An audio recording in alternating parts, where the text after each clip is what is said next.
Everybody, glad that you ventured the Arctic conditions to be here. Thanks for being here. Had people who were calling this week going, please, can we have Wednesday night? Please, can we have Wednesday night? I was like, that's going to depend on the roads. And then we're like, okay, yeah, we'll meet on Wednesday night. And then my phone starts pulling up going, well, I'm not going to be there on Wednesday night. Like, okay, whatever. So we're glad that you're here. If you're watching online, thanks for being here online. We're going to be in James chapter 2 tonight, if you want to turn over there.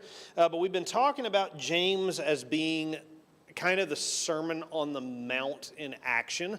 What James does is he's kind of riffing off of Jesus's famous sermon in Matthew's gospel. And I will tell you that I've got friends, I've even got family members who are traveling preachers. And I will tell you that if they've got a sermon that really connects with people, they will preach it in every town. Different crowds. So we have Jesus' Sermon on the Mount in Matthew's Gospels where you get a lot of it. You get it in a little bit of a different format in Luke, and I think what that is representing is where each group heard it. Because I have no doubt that Jesus will go from town to town and he's preaching, and it's not a new sermon every time. Yeah, there's new teachings. Yeah, there's new applications when people ask him questions. But I really think the bulk of what he's sharing is what we would call the Sermon on the Mount. And so I think what James, his brother, is doing is taking some of Jesus' most popular, most well-known teachings and saying, look, you heard Jesus say this. Here's how you live it out in your community.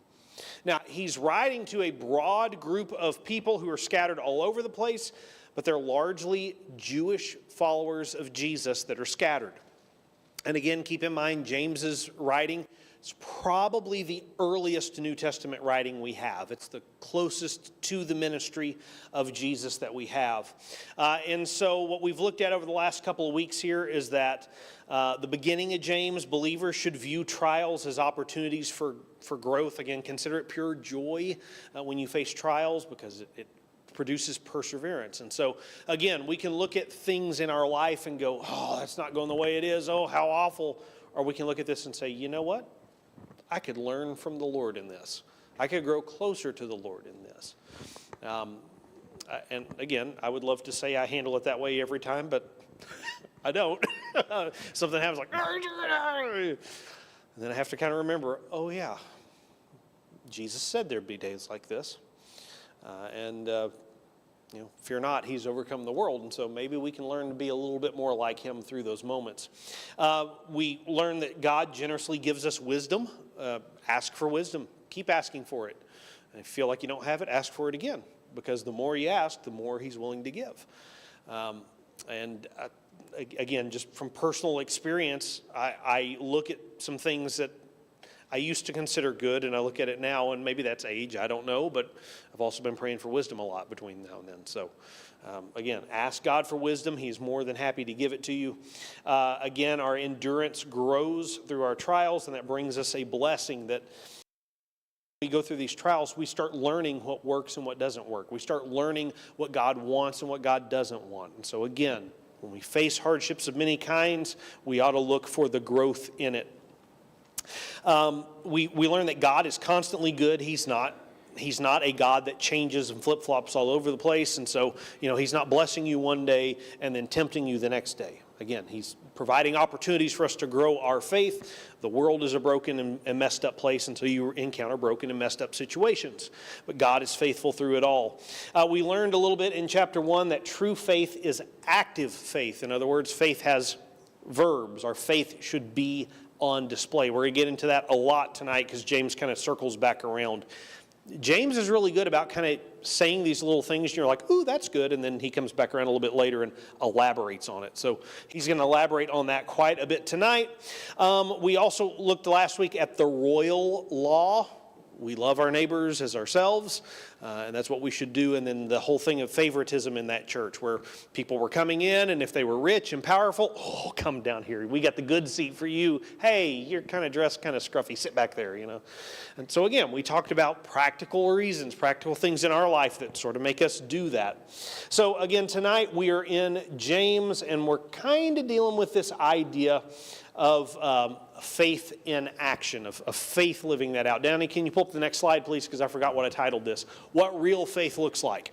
And so James is going to be talking about faith and what does our life look like if we're truly living out the faith that we have in Jesus Christ. But to get that started, the thing I keep forgetting to do every week is put this slide in here. I would like for you to turn to somebody near you and answer this question.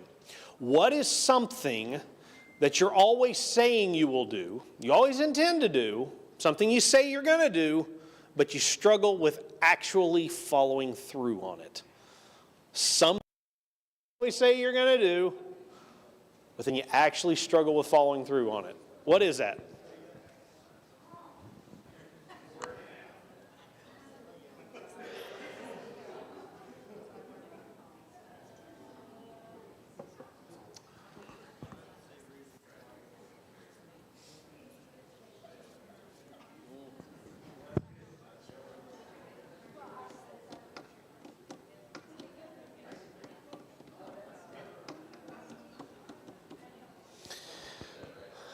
All right, something you say you're going to do, but you struggle with. I heard working out a minute ago. I'm on that one. That was on my kick for the new year. I started it yesterday. I didn't get out of January, so I'm still claiming it. Reading your Bible, right? How many of us go, hey, I'm going to read through the Bible this year, and Genesis, woo, Exodus, oh yeah, Leviticus, nope, I'm out. we tend to do that, right? So yeah, that's a good one. Others? I thought I saw a hand back here. Was it Bible? Yep, yeah. Other things we struggle with doing that we want to do it, we say we're going to do it, and then it just kind of falls apart. Organization and getting rid of things. Organizing and getting rid of things. I feel attacked. I feel attacked on that one. Oh, yeah, Yep, I'm working on cleaning out my garage. It's been 6 years in the process now. Yes, ma'am. Serving in the community. I want to get involved. I want to start these things, and it's just never quite get off the ground. Yeah. Learning a new language. Absolutely. Yeah. There's apps I've put on my phone to do that, and it just, and again, we intend well to do it, right? This is something we want to do. But let's be honest, if I really want to do it, I'll make it happen. If I kind of want to do it, if it works out, Somebody was commenting earlier, and they said that they like the bald look on me, like when I keep my hair trimmed short. And I said, well, I always intend to do this. But I'll look at myself in the mirror and go, whew, I need to cut my hair. But I'm not willing to sit still long enough to have my hair cut. It gets shaggy. So when I was younger, it looked better. Okay, never mind. Self-conscious because I was asked about my hair right before coming out here. Okay, so we're going to be in James chapter 2, if you want to turn over there. And again, last week we looked at the first half of James 2. Tonight we're going to be looking at the second half of James chapter 2. And we're going to be there in just, I totally forgot what I was going to do here. If we have time, I need a volunteer. If we have time, we may not have time. If we have time, remind me of Matthew 17. Matthew 17. Or just say Matthew, and I will hopefully, I probably won't, but I'll hopefully remember what I was going to do there. All right, so James chapter 2, as soon as I get my Bible turned over there, and we are going to be in verse 14 to get started with. There we go. James writes, what good is it, my brothers and sisters, if someone claims to have faith, but has no deeds? Can such faith save them? Suppose a brother or sister is without clothes and daily food. If one of you says to them, go in peace, keep warm and well fed, but does nothing about their physical needs, what good is it? In the same way, faith by itself, if it is not accompanied by action, is dead. So I had a conversation with somebody earlier today, and they were asking some questions about church history and various things. And the topic came over to Martin Luther. Not Martin Luther King Jr., Martin Luther, the guy that he was named after. Anybody know Martin Luther? Okay, that's about what I'm guessing. Is get a couple of, yeah. First trunk or treat here, I came dressed as Martin Luther because he nailed his arguments to the door of the Wittenberg Chapel on October 31st. So I came dressed as Martin Luther for that, and like everybody was like, what are you? I'm like, okay, never mind. Martin Luther, he was a reformer. Basically, he wasn't trying to start his own church. He wasn't trying to break away, but in his studying of the Bible, he started looking at what the church was doing that was just normal, and he came around, he said, my Bible kind of gives me a different idea about that. And he was told, shut up. Don't look at that. Just don't pay attention to that. Just do what we say. And he go, yeah, but shouldn't we be doing what God says? And so he wasn't trying to cause a fuss. He wasn't trying to be angry. He was just wanting to have a Bible study. And so he found 95 things. He was like, you know what? I don't agree with what we're saying about these things. And one of the big issues was that at that time, the church as a whole would say stuff like, well, that was really bad. But, if you make a donation to the church, we'll forgive you. Or, you know what? If you do enough good work, God will forgive you. So there kind of became this system of it really doesn't matter what you do. You can do whatever you want to do, but as long as you do enough good stuff over here, well, it all balances out. And so Luther's response to that was like, no. And he looks at Acts, and he looks at some texts in his Bible, and he says, look, we are saved by faith. That's a big argument in Acts chapter 15. They're saved by faith just like we are. And then he came to James, and he reads that faith by itself, if it's not accompanied by action, is dead. Faith ought to have verbs. And when Martin Luther translated the Bible into German, he almost left the book of James out. He called it a right strawy book. Strange, because we're saved by faith, and James makes it sound like we're saved by doing stuff, which sounded like the abuse of the church at that time. Now, what James is saying is not you're going to work your way to heaven or anything like that. What he is saying is a saving faith. If you actually believe something, if you actually want to do something, what are you going to do? You're going to get it done. If I actually, really, truly want to eat healthy, what am I going to do? I'm going to change my diet. If I actually, really, truly want to learn a new language, what am I going to do? I'm going to learn a new language. But just like all those resolutions that we tend to break, sometimes we go, yeah, I believe, and then what do? Nothing. Now think about James's church in its context. You're being persecuted for following Jesus. How easy is it to say, I follow Jesus, and let nobody know? Your life looks just like everybody else because it's comfortable and it's easy and nobody's going to question you. Nobody's going to make fun of you. Nobody's going to call you names. Nobody's going to not be your friend. And into that, James says, faith without living it, it's not faith. It's not real. Can such faith save you? What answer does that sound like James is expecting? Probably not, because it's not faith. Just saying something and not actually embracing it with your life, yeah, that's not good. He continues in verse 18 and he goes, well, some people are going to make the argument, you have faith, I have deeds. In other words, I don't have to believe and I'll do good stuff and it'll all work out. Others say, well, I believe, but I don't have to do good stuff and it'll all work out.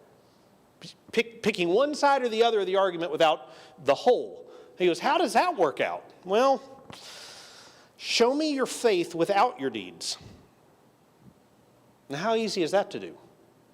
How can you show somebody you believe without actually doing something in faith?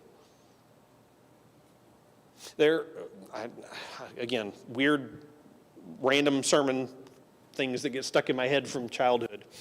I remember This was around the time that the Berlin Wall fell. Around that time.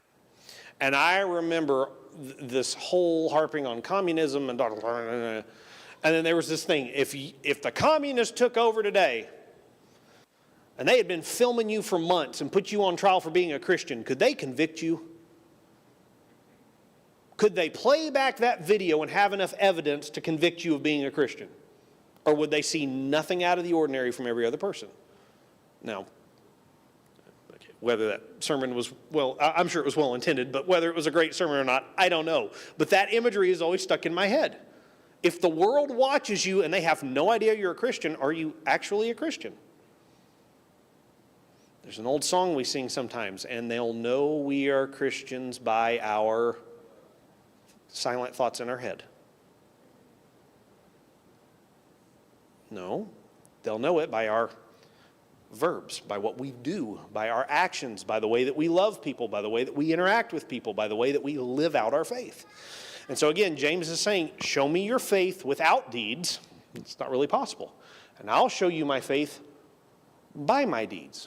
He's just saying, if we believe, it's going to be apparent and visible. He continues in verse 19. He says, you believe that there is one God. Good. Even the demons believe that. And they shudder. Again, when the demons encountered Jesus, did they know who he was? You better believe it. Do you want to be on Team Demon? Because they know exactly who he is, but they don't do anything about it. That's kind of what James is setting up here. It's like, okay, yeah, you're acting just like the demons here. You do whatever you want to do, and you claim to know Jesus. You know who he is. You know his story. Great. But is it actually changing you? Is it actually changing your life? Verse 20, you foolish person. Do you want evidence that faith without deeds is useless? Was not our father Abraham considered righteous for what he did when he offered his son Isaac on the altar? Again, go back to the story of Abraham. God asked Abraham, hey, I want you to give your son, your only son. Old Testament foreshadowing of the New Testament there. Wants him to give his only son. Abraham's like, oh, I don't understand this. Even in his words, he leaves his servants and he says, we will come back to you. The command is go kill your son. But he believes, he has faith. No, God's going to work this out somehow. And he is faithful until God goes, yep, I know. You haven't withheld anything from me. Go back. Abraham was considered righteous by what he did. He gives us another example. He says, you see that faith, where did I go? I skipped ahead, sorry. Look at verse 22. You see that his faith and his actions were working together, and his faith was made complete by what he did. And the scripture was fulfilled that said, Abraham believed God, and it was credited to him as righteousness. And he was called God's friend. You see that a person is considered righteous by what they do and not by faith alone. And again, that phrase right there made Martin Luther pucker a little bit because he had been so hammering on this idea that you're not going to earn your salvation. Could you pull that verse completely out of context to make it sound like you can earn your salvation? Sure. And that was a verse that the church in his time abused. Just because somebody abuses something and it makes you uncomfortable doesn't mean it's wrong. Again, it's easy to bash on somebody hundreds of years after the fact and go, oh, he should have known, right? His whole problem was you're not living the Bible. And yet when it came to this, he was like, I don't know. We all do the same thing though, don't we? When we read something, we're like, yeah, but... Again, we ought to have a faith that is visible, that acts upon, our life ought to act upon our faith. Put it that way. Look at verse 25.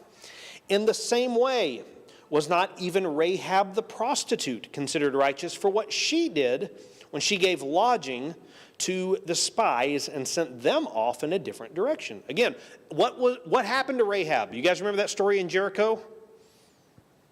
The spies come in. She hides them, she helps them escape, and they indicate where she is so that when they come in and destroy the city, she would be saved. Because her faith had verbs. Now think back to what James originally asked. Can such faith save you? And he ends with the story of Rahab, and you're like, I guess it did kind of work out that way, didn't it?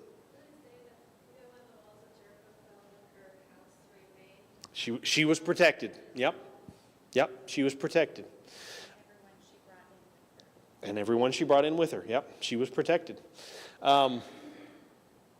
There's another story, again, that James isn't referencing, but think about the story of Jesus. You guys remember the lame man that's lowered down through the roof? Okay? This guy is laying on a mat and can't move. Does he have any verbs? Again, that sounds kind of cold-hearted, right? He's just laying there, right?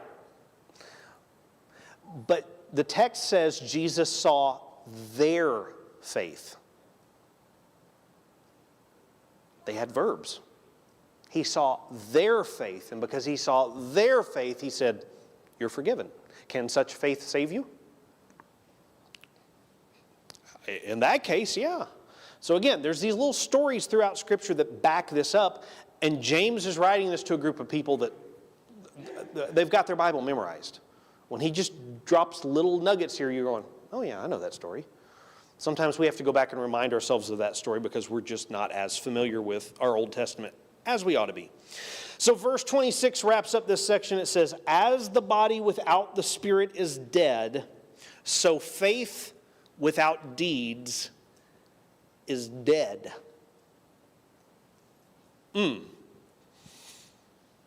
Now, that stomps all over my toes. Because there's moments where I really know what I ought to do, and I go, I really don't want to do that. Yeah. And so in those moments, my faith doesn't have any action. My faith is dead. Yeah. I was going to say, just reading the order of those, the Spirit is what animates us. The Spirit is what animates us and gives us life. Those are what our actions are. And our life, it's exactly what our actions are. Our deeds are what our actions are, yeah. It's the animating part of our faith. Exactly right. And if it's not there, our faith is dead. So this is a part of James that again has been used and abused over the years to manipulate people into doing things. Yes. No, you're okay.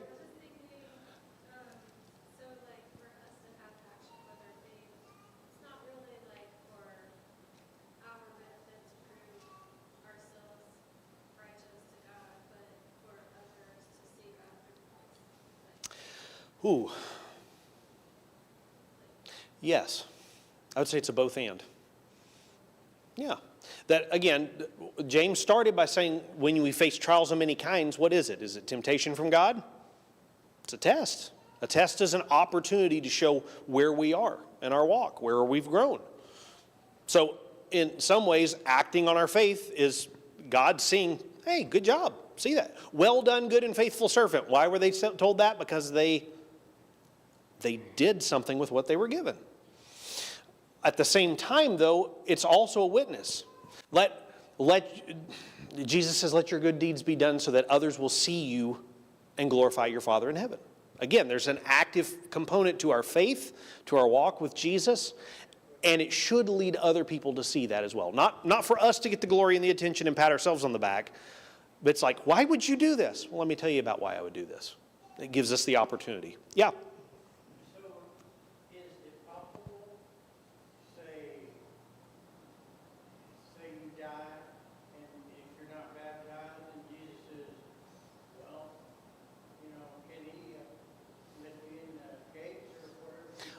I am glad I'm not the gatekeeper to heaven. I really am. I will tell you this. We serve a good, loving, and faithful God who is slow to anger, abounding in love and faithfulness. Shows mercy, unbelievable mercy, way more mercy than I do. He's going to do the right thing in that situation. He's going to let the right people in. I sometimes think that we'll be surprised who's there. And we might be surprised who's not there sometimes. But again, I'm glad I don't have to make that call. Good question, though. Very good question, though. All right, so we've got, yes, go right ahead. So was the church back in James's day, were they saying that works or deeds without faith? Ooh, wow. Man, you have opened up like the Grand Canyon of rabbit trails here. This is fantastic.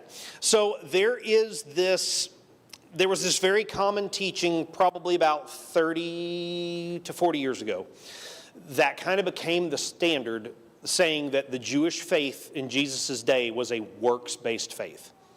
Jews believed they could work their way to heaven. Jesus came through and said, no, you have to have grace. Anybody ever heard anything kind of like that? Okay. What we know by reading their writings is they didn't believe that. And so there's this whole movement called this New Perspective. If you Google theology, New Perspective, you'll be able to get a summary of it.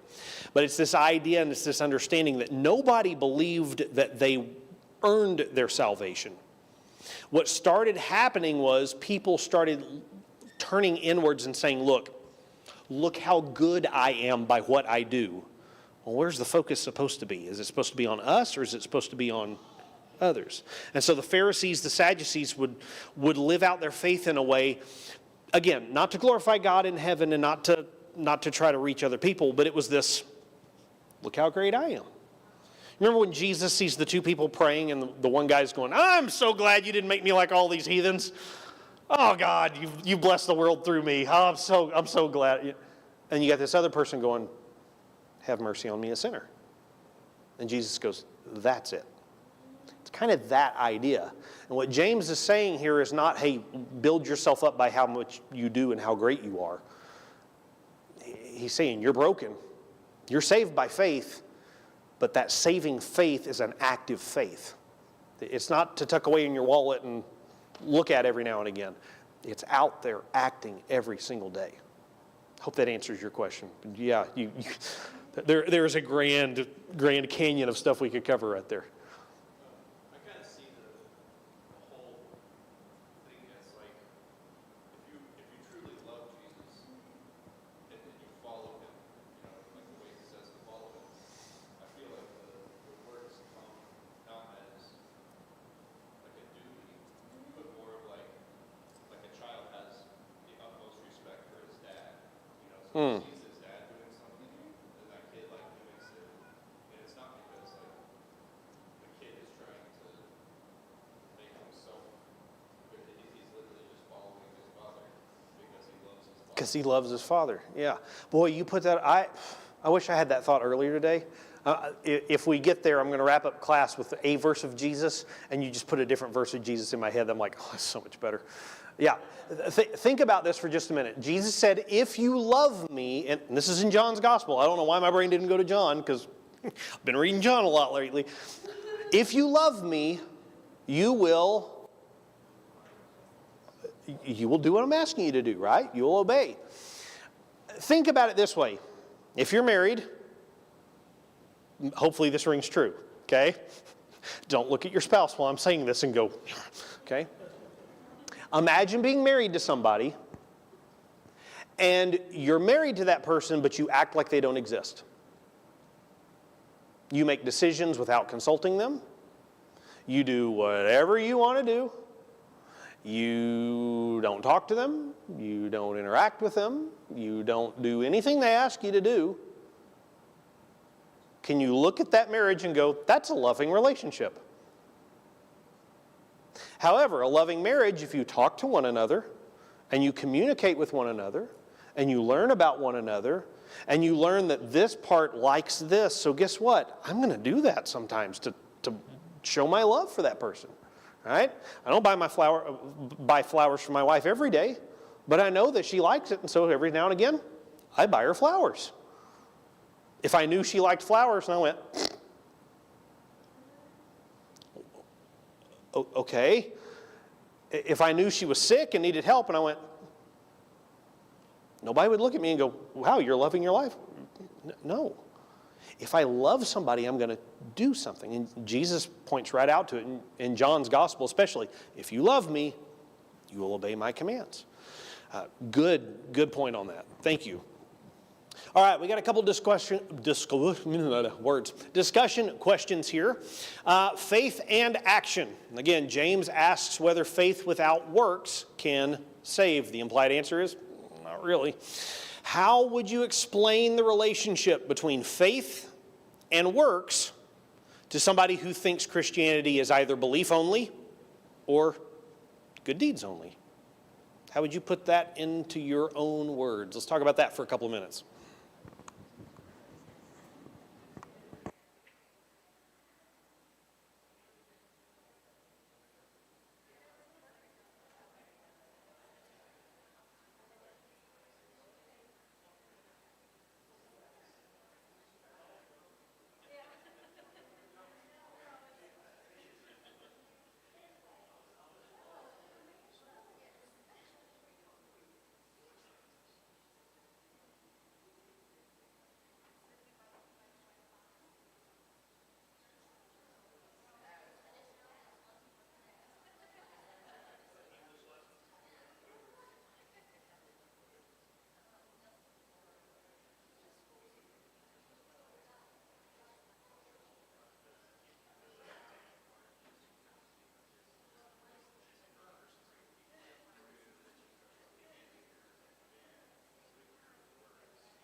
All right, how would you explain that relationship between faith, belief only, or good deeds only? How would you explain that relationship?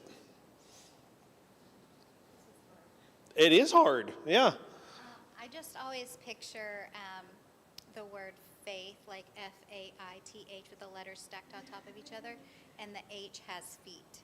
So faith has feet, and in order to follow, pick up our cross and follow Christ, that we have to have feet to move toward and with him. I like that. She was talking about looking at the word faith kind of stacked vertically, and the bottom letter is H. It looks like it has feet. I need to follow him. I need to walk with him. I need to, P.S. those are all verbs, right? Yeah, we need to have verbs with that. Good. I like that. How would you explain that to somebody who says, well, I believe. I don't have to do anything. Or, well, I do enough good stuff. I think I'm all right. I don't have to believe.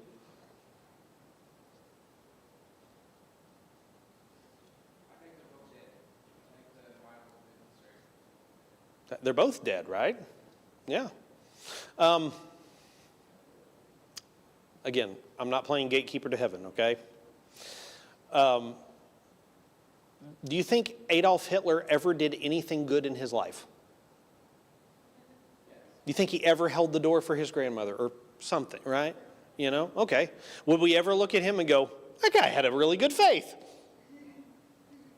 No, probably not. Right? But again, we wouldn't look at that. Why? Because his deeds don't bear that out, right? Now again, I'm not in his brain. I don't have any idea what he believed about himself, but I think if he would go, yeah, I'm a Christian, you'd look at his wife and go, I don't think so. Belief only? Probably not, right? Good deeds only. You know, I think that one we struggle with a little bit more sometimes, where we'll look at somebody, I don't know, a really wealthy person that does some really nice things and drops some money here and there and builds a hospital here and there, and we're like, oh man, that's a really good guy. You have no idea what they're doing on the side. You have no idea. Do they believe? I don't know. Again, if I got enough money, can I buy my way into heaven? It's kind of what the rich man thought, right? Rich man and Lazarus? I don't know. Yeah. So maybe, I'm a very visual person, so maybe it's two halves of a heart that come together to make it whole. Two halves of a heart that come together to make it whole. Yeah, absolutely. Yeah, and again, your illustration, Ryan, earlier of love, right? If somebody loves you, they're going to want to be with you. They're going to want to do what you're doing. They're going to want to follow you. You know, I love that illustration. And I didn't think of any of that until you brought that up. I was like, oh, gold mine. Steal it when you got it, right? Yeah. Thank you for teeing that one up for me. Next question. Question is about words versus deeds. James gives the example of wishing someone well without meeting their physical needs. Where are we most tempted to substitute good intentions or kind words for real action? And what might faithful action look like in those situations? So where are you tempted to just say words instead of actually doing something? And what might it look like to actually do something? Let's talk about that for a minute.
All right, talking words versus deeds. Where are we tempted to just do words and good intentions instead of actual action? And what might it look like to do the actual action? What's some examples where you'd rather just talk instead of actually do?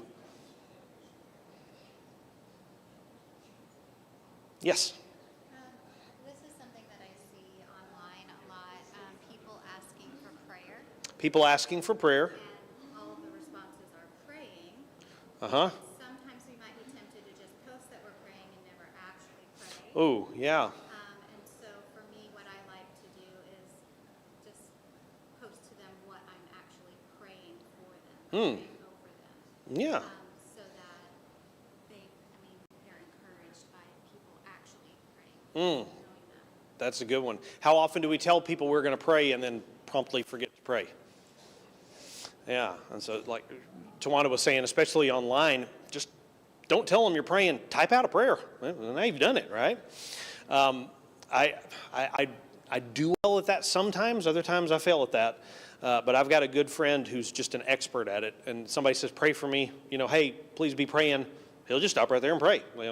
Right in the middle of whatever he's doing, just stop and let's do that, Yeah, that's a really good one. That's a really good one. Others, sometimes where you're just tempted to say words instead of actually acting and what might look like to act. Yeah. If you need anything, let me know, instead of saying, what can I do? Yep. Yeah. That's guilty. Thanks for stomping on my toe, Mark. I appreciate that. Yeah. Others.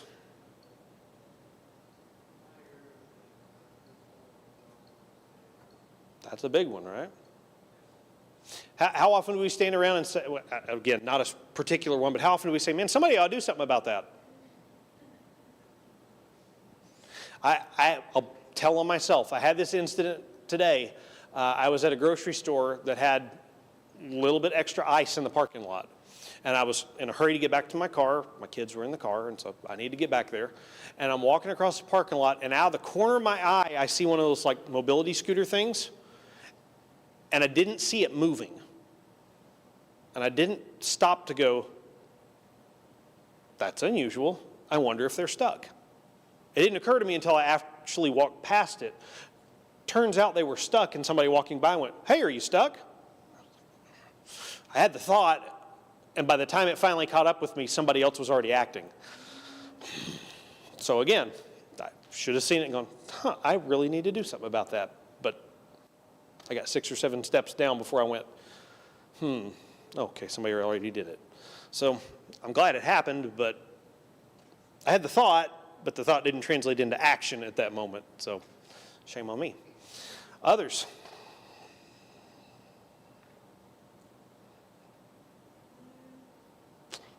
It's a real thing that we can run into where, again, I can talk about it all day long, but am I actually going to do something about it? Yeah. Maybe like things that we say to our kids and do something and we're like, yeah, we'll do that after this, after this, after this. We just keep putting it off and never really getting into action. Yeah, when you're talking to people, it's like, yeah, that's a good idea. Yeah, we should do something about it. Yeah, that's a good idea. Especially with kids, right? What can I tell this child right now to get them to stop? Right? Yeah, let's talk about that next week. Yeah, again, we need to back it up. If we actually have faith, we need to do something about it. Biblical examples of, did I skip one? I think I skipped one. I did skip one. Faith by itself is dead. Faith by itself is dead, James says, to paraphrase him. James uses strong language to describe that. So why do you think James is so direct here? Why is he not pulling any punches? Why isn't he trying to sugarcoat this at all? Why is he so direct?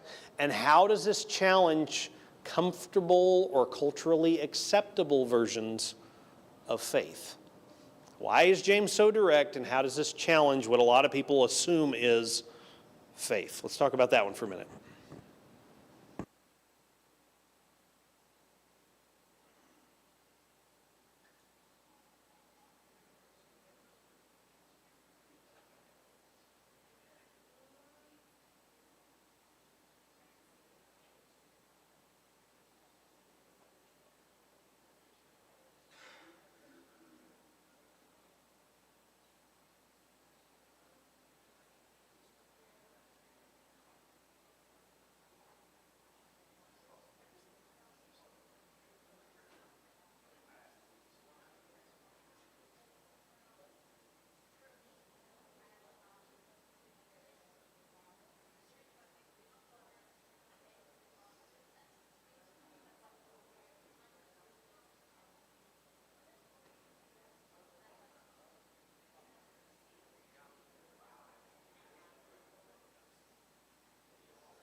All right, we're going to jump back in just for time's sake.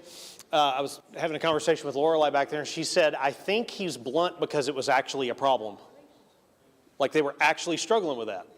Again, if I'm being theoretical about something that's not really an issue, I can gently work my way into it. But if you're doing something stupid and I need you to stop, right? If you're getting ready to walk out in front of a car, let's not go, you know what happens when something big and fast hits you when you're not expecting? No, I need, stop it! Sorry. I just thought about a skit. There's a skit out there, Bob Newhart. Anybody remember Bob Newhart? Yeah, he's supposed to be some high-paid therapist, and this woman walks in and goes, well, I keep having this problem. He goes, okay, stop it! Just keeps yelling at her like that's it, stop it. She's like, well, I kind of like that. Stop it! Okay. I think James is doing that. He's being blunt because he needs to get that answer done. He needs them to actually do this. It's a real problem, so let's really address it. What else? What else did we come up with? Yes? I think that faith by itself is selfish. If we have faith, let's just use the prayer thing for an example. If we have faith to pray for someone, but we don't pray for them, then that is a very selfish thing because we have the ability, we have the faith to be able to pray for them, but we're not doing it. We're not introducing people to Christ. We're not inviting them into the family. We're not giving them that opportunity to come into the fold. So faith by itself is kind of selfish of us, right? If I say to somebody, hey, I'm going to pray for you, and then we don't do it, what have we just said? Your need is not as important as my comfort. Your need is not as important as what I want. Yeah, oof. Yikes. Yeah, Mark. James might have been blunt because he lived that. He might be blunt because he lived that way. Yeah. He saw what faith and deeds were with his brother Yeah. and didn't believe that at an early age, right? It took him a while to believe that was it. I think that's why he was blunt because he actually lived that. Yeah, James growing up with Jesus, do you think he got to see Jesus actually act on a faith? Yeah, I think that, good point.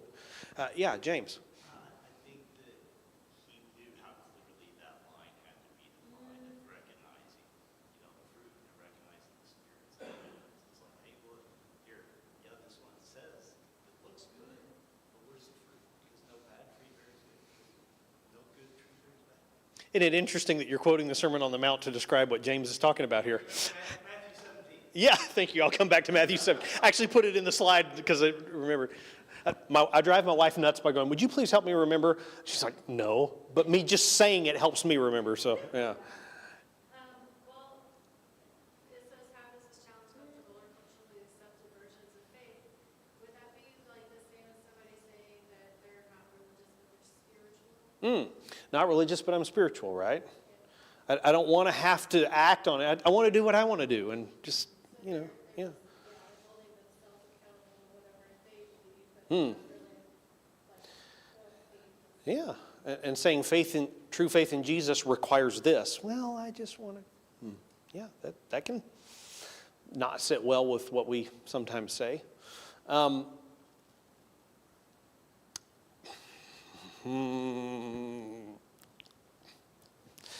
thought better of that one. We'll move on.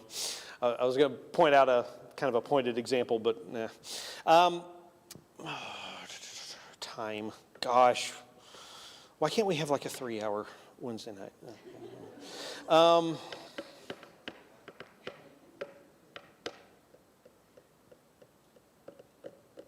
Okay. Donnie, go to the next one, please. Biblical examples of living faith. James points to Abraham and Rahab as examples of faith expressed through action. Again, he talks about Abraham. He's created by righteousness. Think about Rahab. She acts. She saves the spies. And she is saved. So what do these two very different stories teach us about what genuine faith looks like? And why do you think James includes both of them? Let's just kind of kick this around here without doing the small group just for time. Why do you think, again, they're drastically different, right? You've got Abraham, a great man of faith who leaves everything, and you've got a prostitute. Those are two very different. Why does he include both of them, and what does it teach us about faith? Donnie?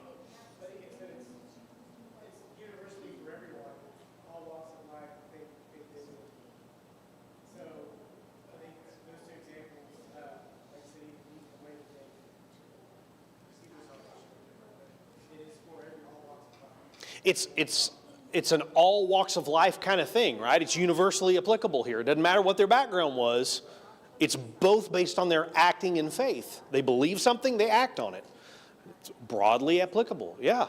Others? Same thing, right? Yeah.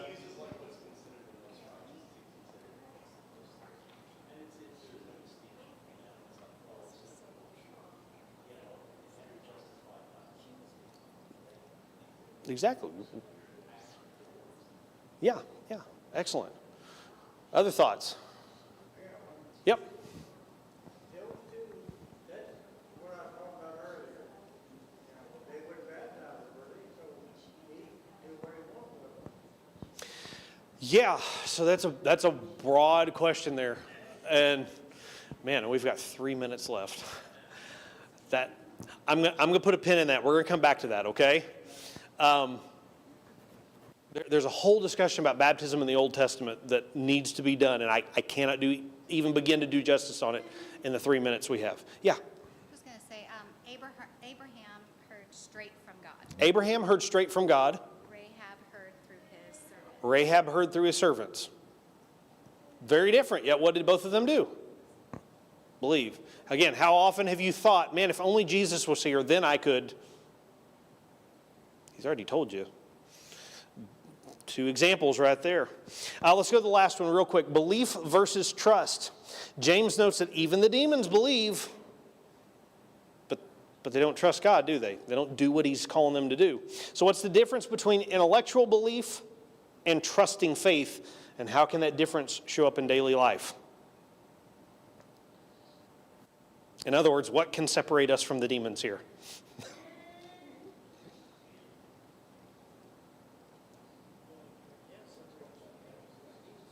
The only thing that can separate us is acting on it, right? I know who Jesus is. Great. What are you doing about it? All right? Demons know exactly who he is. I know who you are. It's exactly what the demon said. Great. What are you doing about it? Nothing good.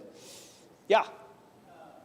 When the demons came out, when he went across the river and the guy came out, and he said they knew right away who he was. They knew exactly who he was. But here's my question.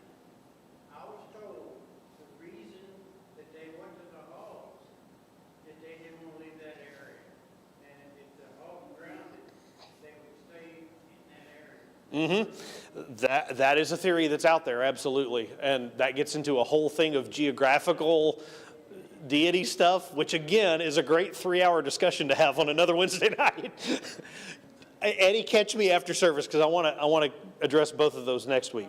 All right, so to wrap up here, here's what I want us to do. I want us to look back at James's last verse, his summary statement, in verse 26.